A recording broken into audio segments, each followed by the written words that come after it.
भारताच्या इतिहासात एक असा योद्धा झाला ज्याने केवळ पर्वत, किल्ले, रणमंडळे जिंकली नाहीत, तर अथांग समुद्रालाही आपल्या सामर्थ्यानं नतमस्तक केले. छत्रपती शिवाजी महाराजांचे समुद्री आरमार ही होता स्वराज्याचा समुद्रावरचा इतिहास बदलणारा विजय घोष.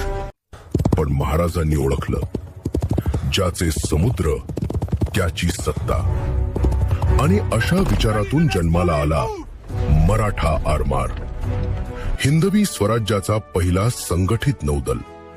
सिंधुदुर्ग, विजयदुर्ग, सुवर्णदुर्ग हे केवळ किल्ले नव्हते, ते होते समुद्रातील अभेद्य कवच. अशक्य ते शक्य केले.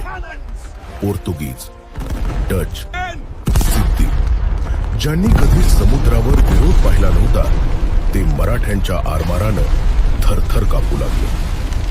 छत्रपती शिवाजी महाराजांनी सिद्ध करून दाखवलं की समुद्रावरचा विजय हा फक्त जहाजांचा खेळ नसतो. मराठा आरमाराची जयघोष करणाऱ्या वाऱ्यांतून आपल्याला एकच संदेश देतात: समुद्र जिंकायचा असेल तर आधी मनातलं भय जिंकावं लागतं. डाउनलोड